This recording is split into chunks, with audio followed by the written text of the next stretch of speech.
This is Star Traders Frontiers, and this is the new player tips and tricks video for Star Traders Frontiers. My name is Lord of Sin for Sin's Arcade.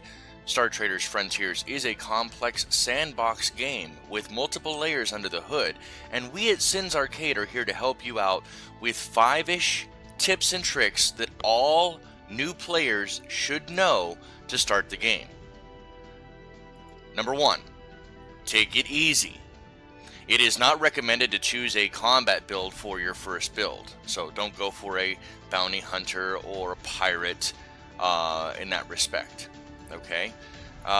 Do not play on hard or higher difficulty for your first couple of games because of permadeath.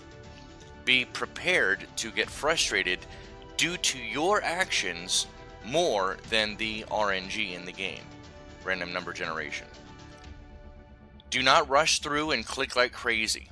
You want to make wise choices, so please take time to carefully read what is going on, as the details actually really do matter. You will make better decisions with more information. And you're most likely going to start over a few times. Most games are not lost forever, and digging your way out of a bad sequence of events can be rough, but very rewarding. Just remember that you always have options. Number 2, pay attention. The factions may seem confusing at first. You will not make friends with everyone, so don't make your enemies hate you worse early on. Independents don't keep track of reputation at all as of this point, so please pay attention to conflicts like this alliance between factions themselves. And also, I would like you to understand that time continues to keep moving. Each turn is roughly 16 hours of time. Okay, so currently in this game that I have up in front of me, I've had 23,000 turns in, and this captain has been a captain for this long. So time does keep moving. The game continues to get more difficult the longer that you survive. Pay close attention to your time frames for healing, for spicing your crew, for repairing your ship, and for hyper jumps. Each hyper jump also takes time, as it instantaneously jumps the clock forward every time that you make a jump. Each new captain is a new choose-your-own story in a progressive sandbox. While you can do whatever you want, you don't have to follow the story at all. Each decision has weight, and because of the Iron Man save system, you cannot go back. You can ignore the story, but you will still be affected by it regardless.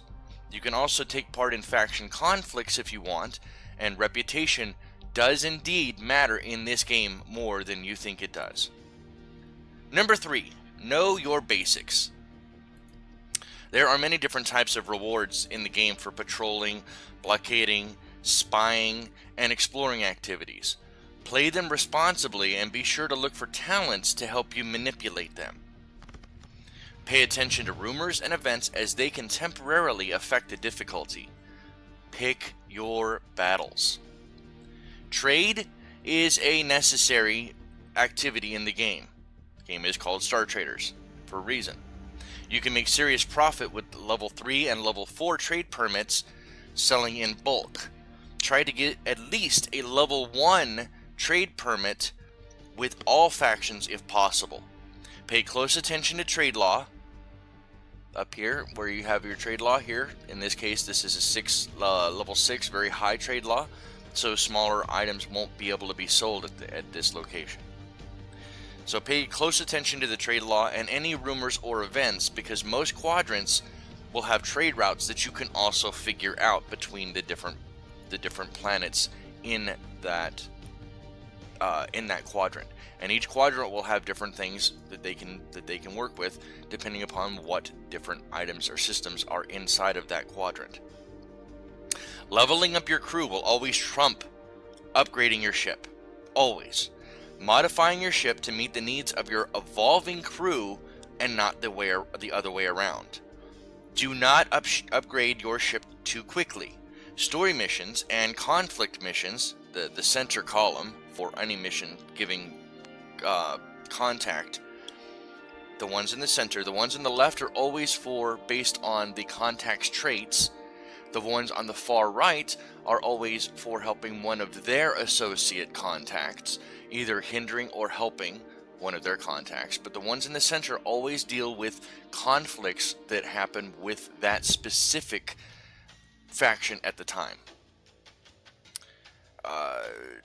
Do not level up your military or edict ranks until your crew and ship are upgraded enough to take on these tougher jobs.